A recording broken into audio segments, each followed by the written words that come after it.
We're going to show you a little bit of our orchard. This has been quite a work in progress. Holly's over there picking some strawberries that we've got. Those are ever-bearing strawberries. That means that they ripen around, I don't know, first week of June. And then they almost have like this pause where they don't really produce much for maybe about 3 weeks or so. And then they'll start producing again all the way till frost, so probably October for our area here in mid-Ohio. So anyway, we pulled out all the strawberries. I pulled them out in the fall, and I filled the bed with leaf compost, and we threw in some straw. And you can see it's already starting to go down. The soil's starting to break down. I'm sure the worms are a big help with that. And we used to have blueberries in this bed, and then we moved the blueberries over here, which I can show you here in a little bit. So the soil, for those of you that know, blueberries take an acidic soil, strawberries do not so much. And so this bed looks a little different than this one, and I think a big part of it's just the pH level in it. I'll show you some strawberries here. So we've got some strawberries. We're gonna make a Holly's gonna make some strawberry pie. Our middle son's birthday's this weekend, so that's what he wanted. And these right here are called Purple Royalty Raspberries. Literally, no joke, there was 2 years that they just kind of grew a little bit, but they didn't produce anything. And we said last year we're gonna pull them this spring. They must have heard us, because they're not real tall, but there's fruit everywhere. And so we've been seeing a lot of bees doing their job, trying to make sure that we got some fruit here to harvest. So no idea if they'll be any good or not. You can see some starting to swell and change in color. But we just figured we'd walk you guys through a little bit of the orchard here. And these here I pulled out of, we used to have red raspberries. They didn't do so well. So I took these out of this bed, and these are our double gold raspberries. And if you don't know what those are, they're kind of a yellowish, maybe a coral color raspberry. And so they're starting to regrow. Not doing that great, so I don't claim to be the greatest gardener. I just like to do it. So anyway, those came out of this one, and I overwintered them in the garden, and then planted them out here this spring. So they're just getting started. And this here is one of our cherry trees. It is a Stella cherry tree. Oh no, it isn't. See, this is why we check. That's a Lappin's cherry. We do have some Stellas up the driveway, yellow and red, and then black Tartarian. And then this over here, I'm giving it a go. I can't even try to pronounce this, so I'll let you figure it out. But this is a persimmons, and there's the variety. And like I say, I'm not sure how you pronounce it, but I literally was gonna pull this thing out, and they're just they get a late start in the spring, and this was no different. And I literally almost pulled it out and saw some green growth, so I'm glad I didn't. It's supposed to be a good persimmon, and for those of you that have never tasted persimmons, you should. They're like an orange fruit that grows in late fall. I realize I don't want this video to be super long, but these are our different grapevines that we've got in here. Yes, they are way too close together, so I will figure something out, or maybe transplant them and move them. I know that one's a Neptune. This one is called a Reliance seedless grape, and then this one is a Somerset seedless grape. And some of you know, yep, there's the Mason bait. Let me try that again. A Mason bee box. Nothing's decided to make a home there yet, so. Got a bunch of figs. This is my experimental patch. I'm not even gonna go through the varieties, just know this is kind of an experiment, close together planting. I'm sure it's way too close, but that's what experiments are about, trying to figure it out for the first time. This pretty cool one, I-258. It's called an Italian 258. And these are Breba fruit, which means it grows on last year's wood. and then they'll swell when they get ready to ripen. And then this is what's called main crop fruit, and it doesn't have a whole lot of them. I think there's maybe 10 main crop on it. I get like a little kid when I show these videos, like, or when I show people around. There again, experimental fig row. And then we'll take you over here to the blueberries. All different kinds of blueberries. Oh yeah, we have a killdeer. If you can see her over here somewhere. She's got a nest right there. And she's pretty cool with us being out here, but she doesn't like us getting super close. So we just let her be. Several different varieties of blueberries. And over here, we have a blushing star peach tree. Still pretty small. This is a blueberry, supposed to be a little bit like raspberry. And then we have, sorry, the wind's picking up here. Let's see if I can turn around. And this is another cherry tree, which is, yeah, oh, peach tree.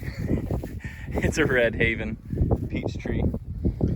And I swore I was gonna take a video. This is more not to bore people. It was more for me and for us to figure out what our trees look like in 2021 of June, and just kind of compare and see how things have grown over the years. Because it's so hard when you first start planting trees, you get so discouraged thinking these are never going to grow. So this is to hopefully encourage us as we look back on this. This is a Flavor Delight Apiarium, and it's, you can see it right there, an apricot plum hybrid. Says it grows in our zone, so just like experiments do, we'll see. It's supposed to be a pretty tasty fruit though. This one's a plum cot, and we've had this one in the ground for, I think this is 3rd season, right? Okay. Yep, self-explanatory, a plum and an apricot plum cot. This is our Gala, or no it isn't. Let me start over. That's our Honeycrisp apple tree. And then I decided to, if you ever watch Back to Eden Gardening, can't think of the guy's name right now, but you can look it up on YouTube. I decided my brother was going to throw away some potatoes. I thought, why not throw them in the mulch and see if they grow? Put them down in the soil and keep them in that mulch row. So they're growing, not great, but they're growing. Another fig experimental option. That's a De Trace Esplace. And then we have our Gala tree. You can see we got some apples up here. Not big, but they are apples. And one down here on this branch. So I know somebody out there is going to say, pull your fruit and you'll be happy that you did and let them grow the roots. But yeah, okay.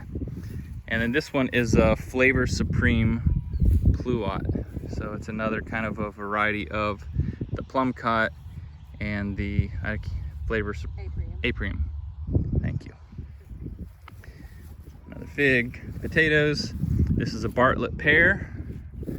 And we have these boxes up here. These are for our tree swallows. We love them. We call them air dolphins because they're so beautiful when they fly around, and they do it with ease. They're fun to watch and they're real acrobatic. So I know it's a sad excuse for a tree, but that is a nectarine. It's struggling. This is a peach variety that's failing, but the rootstock's growing up. So I'm going to try to graft onto that rootstock with one of our other peach trees that we actually do like. There again, I'm just going to zip through these. We have all different kinds of varieties of peaches, and this one's a Saturn Peach. It's supposed to grow like a shape of a donut, like a round flat donut, and you can pop the pit out and literally eat it like a donut. So it sounded fun, and we had the room. 4th of July peach. Yeah, I know. Literally, we put this fence up because the deer kept coming in and pruning for us, and not in a way that we liked. So this one here is an early white giant peach. It's doing all right, and started fruiting this year, but it dropped it because we had a late frost. Yeah, this is the crazy row. We're experimenting with some of our different fig trees. I had some 1-gallon pots that I planted all throughout here, and you can see we've got them all the way down the line. And we have different varieties of apples here. These are Antique Orlean. We got them from Stark Brothers. I don't know if they still sell them or not, but that's the first year it's produced any fruit. Not saying it'll be great fruit, but it's the first start of it. And this is a yellow delicious, or a delicious apple. It's the pollinator to the rest of the apple trees that we have. Try to zip through this here for you. I always forget this one. This is Ruby Darling. Yeah. And so I put the date on when I planted it. This one did not produce any fruit this year. Didn't even bloom. Pastelier. This is a yellow long neck. I don't even remember here. That's why I do this stuff. There you go. This one was a gift from someone in Pennsylvania, so they're again experimenting with all this. And then these are starting to produce their breba. Well, they've got their breba, but they're starting to produce main crop, which you can kind of see that there. If you've never had a fresh fig, it's definitely worth it.